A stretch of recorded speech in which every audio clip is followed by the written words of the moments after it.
నమస్తే, welcome to legend TV. నేను మీ journalist అనేది. ముఖ్యంగా తెలంగాణ రాష్ట్రంలో ఎన్నికల వేడి మొదలైంది. మున్సిపల్ ఎన్నికల నగారా మోగింది. చాలా మంది అభ్యర్థులంతా కూడా ఎన్నికల ప్రచార పర్వంలో కూడా మునిగి తేలుతున్నారు. ములుగు జిల్లాలోనైతే మున్సిపాలిటీ అనేది మొదటి ఎన్నిక. అసలు ఈ యొక్క ఎన్నికలో బీఆర్ఎస్, బీజేపీ, కాంగ్రెస్ అంతా కూడా అభ్యర్థులంతా కూడా దూసుకు వెళ్తున్నారు. సో బీఆర్ఎస్ మున్సిపల్ ఎన్నికల ఇన్ఛార్జ్ బీఆర్ఎస్ తరపున అయితే మాజీ మంత్రి సత్యవతి రాథోడ్ అయితే తమ యొక్క బాధ్యత నిర్వహిస్తున్నారు. అసలు పరిస్థితి ఎలా ఉంది, బీఆర్ఎస్ కైవసం చేసుకుంటుందా ఇక్కడ సీట్ అనేది కూడా అడిగి తెలుసుకునే ప్రయత్నం చేద్దాం. మేడం, ముఖ్యంగా మున్సిపల్ ఎన్నికల జోరు అనేది కొనసాగుతుంది. ఎట్లా ఉంది ములుగు మున్సిపాలిటీ పరిధిలో?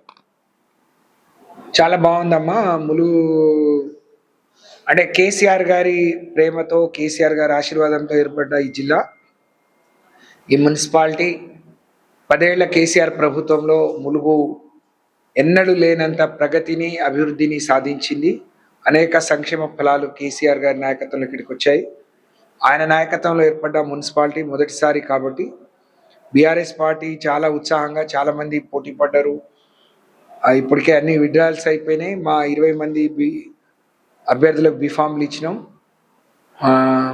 నువ్వా నేనట్టు అధికార పార్టీ నమ్ముకున్న అధికారం కావచ్చు, లేకపోతే ధనబలం కావచ్చు, ఇవన్నీ వాళ్లకు ఉపయోగిస్తున్నాయి. కానీ మాకు ప్రజాబలం ఉంది. ప్రజల్లో మేము చేసిన అభివృద్ధి కనిపిస్తుంది, సంక్షేమం కనిపిస్తుంది. మరి ములుగు జిల్లానే ప్రశ్నార్థకంగా మారుతుంది. మరి రేపు మళ్ళీ బీఆర్ఎస్ పార్టీ గెలిస్తేనే మా కోసం కొట్లాడుతుంది, మా కోసం నిలబడుతుంది అనే ఆలోచన ఉంది. కాబట్టి మా పార్టీ అభ్యర్థులకు ప్రజలందరూ ఆదరిస్తున్నారు, స్వాగతం తెలియజేస్తున్నారు, ఆశీర్వదిస్తామని కూడా చెప్తున్నారు. సో మేము చాలా ఆశతో ఉన్నాం. ములుగు ప్రజలు చైతన్యవంతులు కాబట్టి బీఆర్ఎస్ పార్టీ మరి రేపు ఈ మున్సిపల్ ఎన్నికలో గులాబీ జెండా ఎగరేస్తుందని చెప్పి భావిస్తా ఉన్నాం. ములుగు నియోజకవర్గంలో ఉన్నటువంటి మంత్రి కానీ ఇక్కడ అభివృద్ధి మా హయాంలోనే జరిగింది, బీఆర్ఎస్ హయాంలో ఏం జరగలేనటువంటి మాటలు ఇక్కడ ప్రెస్ మీట్ లో కానీ ఇతర కార్యక్రమాల్లో కూడా చెప్తున్నారు. దానిపైన మీరేమంటారు? కాంగ్రెస్ పార్టీకి వచ్చిన మాటలు వచ్చినంతగా, అబద్ధాలు వచ్చినంతగా మాకు రావు.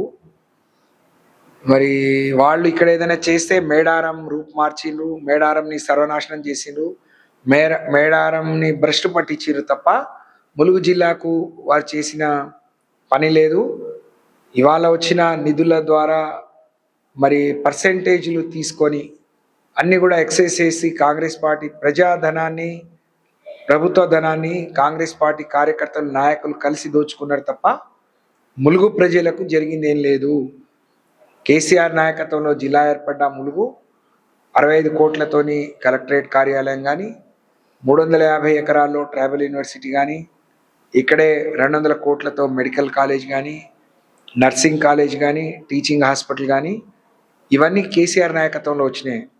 దాంతోపాటు ఆమె పంచాయతీరాజ్ శాఖ మంత్రి. కేసీఆర్ జిల్లాతో పాటు ములుగు జిల్లా చేయడంతో పాటు ఎటునాగరం డివిజన్ చేయటం కానీ, మల్లంపల్లి మండలం, అలాగే మరి కొత్తగూడ నుంచి గంగారం మండలం, కన్నయ్యగూడెం మండలం, 3 మండలాలు చేసింది. దాదాపు 104, 105 గ్రామ పంచాయతీలు లంబాడి బిడ్డలకు, కోయ బిడ్డలకు ఇచ్చిన ఘనత కేసీఆర్ది.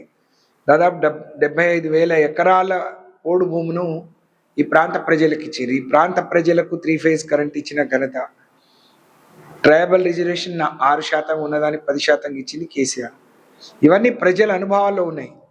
నువ్వేదో జనరల్ ఎన్నికల్లో తప్పుడు మాటలు చేసి, తప్పుడు వాగ్దానాలు ఇచ్చి, ప్రజల్ని వంచి మోసం చేసి ఓట్లు వేసుకొని బయటపడ్డట్టు కాదు. ప్రజలు రియలైజ్ అయిపోయారు. కాంగ్రెస్ పార్టీ సినిమా సగం అయిపోయింది, ఫెయిల్యూర్ సినిమా అని అందరికీ తెలిసిపోయింది. కాబట్టి క్లైమాక్స్ కూడా చాలా చావు దెబ్బ తింటది కాంగ్రెస్ పార్టీ అని చెప్పి నేను తెలియజేస్తాను. ముఖ్యంగా ఇప్పుడు తెలంగాణ రాష్ట్రంలో ఒక హాట్ టాపిక్ ఉంది, ఫోన్ ట్యాపింగ్ వ్యవహారం. మొన్నటికి మొన్న కేటీఆర్ కూడా దాని విచారణకు హాజరయ్యారు. మొన్నటికి మొన్న కేసీఆర్ గారు కూడా హాజరైన ఈ సమయంలోనే ఈ టాపిక్ ను వాళ్ళు అంటే ప్రభుత్వం తరపున ఇట్లా ఎంచుకోవడానికి కారణం ఏంటి? అసలు మీరు ఏం చెప్తారు? రేవంత్ రెడ్డి గారికి డైవర్షన్ పాలిటిక్స్ బాగా ఇది. ఏదైనా ఎన్నిక వచ్చింది అని అంటే ఒక కొత్త అవినీతి ఆరోపణలు చేయటం, లేకపోతే ఇలాంటి సిట్లు పిట్లు వేయటం ఆయనకు అలవాటు. ఎన్నికల కంటే ముందే కాళేశ్వరం కూలిపోయింది, 1,00,000 కోట్లు వృధా అయిపోయింది అని చెప్పి 2 ఏళ్ళు గడిచిపోయింది. కాళేశ్వరం కూలలేదు. కాళేశ్వరం ద్వారా వచ్చిన నీళ్లు ఇవాళ తెలంగాణ ప్రజానికానికి ఆధారమైన కాళేశ్వరం ప్రాజెక్టును ఆధారం చేసుకొని ఆయన కూడా కొత్తగా అనేక ప్రాజెక్టులకు శంకుస్థాపనలు చేస్తా ఉన్నాడు. అక్కడ కమిషన్ వేసిరు, కమిషన్ ఏం తేల్చలేదని సిబిఐ గొప్ప చెప్పిండు. మరి ఈ ఫార్ములా రేస్ అన్నాడు, కేటీఆర్ జైలుకు పోతాడని చెప్పిండు, అందులో ఏం తేలలేదు, డబ్బులు ఇచ్చిన మాట వాస్తవం, అక్కడే డబ్బులు ఉన్న మాట వాస్తవం అని చెప్పి తేలిన తర్వాత ఫోన్ ట్యాపింగ్ 2 ఏళ్లుగా ఒక సీరియల్ లాగా, టీవీలో వచ్చే సీరియల్ లాగా నడిపిస్తా ఉన్నారు.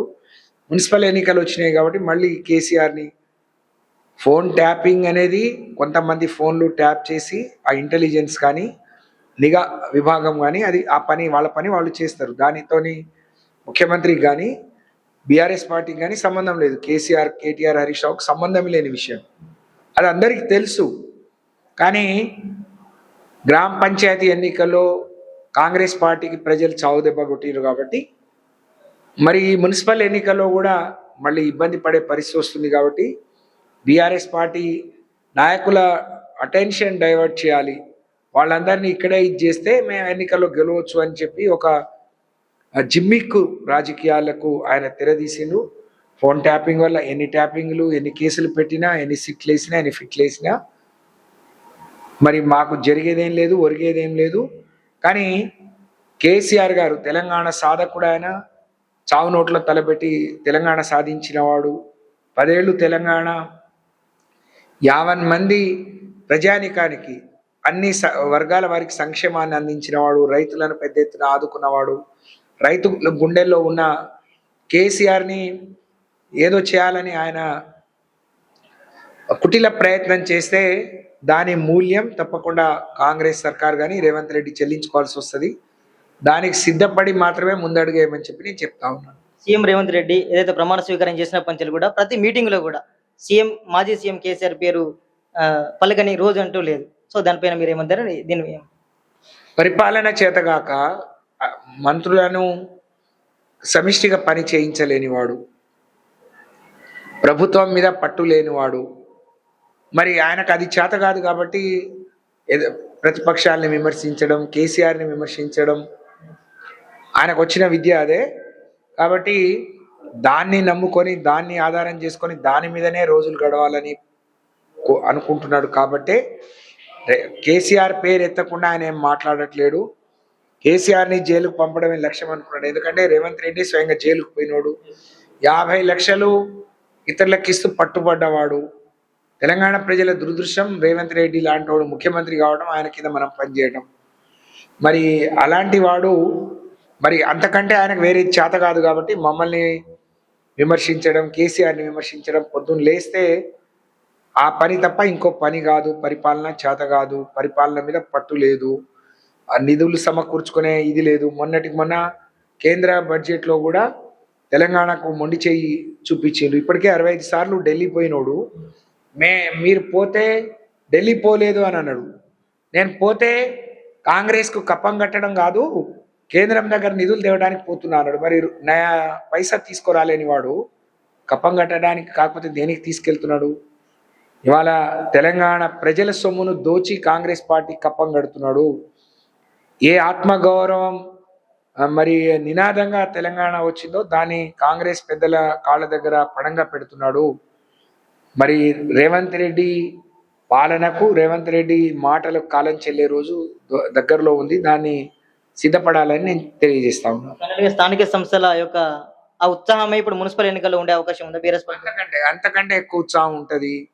ఆ రోజు స్థానిక సంస్థల ఎన్నికలు, గ్రామ పంచాయతీ ఎన్నికల్లో ఒక గుర్తంటూ ఉండదు. ఎవరి గుర్తు మీద వాళ్ళు గెలిచారు. ఇనానిమస్గా ఏ పార్టీ నుంచి గెలిచినా, తక్కువ దాంతో గెలిచినా, మొన్న స్పీకర్ దగ్గరే గెలిచిన తెల్లారి, ఇనానిమస్ అయిన తెల్లారి కండోల కప్పున్నలాగా చేసినా వాళ్ళు సగానికి రాలేకపోయిండ్రు. కాబట్టి వాళ్ళ కారు గుర్తుంది, కేసీఆర్ ఉన్నాడు, రెట్టింపు ఉత్సాహంతో కార్యకర్తలు ఉన్నారు. తప్పకుండా మంచి మెజార్టీతోని ఈ రాష్ట్రంలో ఉండే మున్సిపల్ ఎన్నికల్లో కాంగ్రెస్ పార్టీకి కర్రు కాల్చి వాత పెట్టడం ఖాయమని చెప్పి నేను తెలియజేస్తా ఉన్నాను. మంత్రి ఇలాగా అని చెప్పుకుంటుండే సీతక్క, మరి ఆమె మీద మీరు గెలవగలుగుతారు? బ్రహ్మాండంగా గెలవగలుగుతాం. ఇలాకా ఎవరిదైనా జాగిరా, ఆమెదేమైనా జాగిరా? ఇక్కడ ప్రజలు ఆశీర్వదించి గెలిపిస్తే ఇన్నిసార్లు గెలిచింది. ఆ ప్రజలు తిరస్కరించిన రోజు మళ్ళీ వాస్తవంలోకి వస్తే మళ్ళీ భూమి మీదకి రావాలి కదా. ఇప్పుడు కళ్ళు నెత్తిన పెట్టుకొని మంత్రి అని నా ఇలాకా ఆమె రాజ్యమా? కాదు కదా.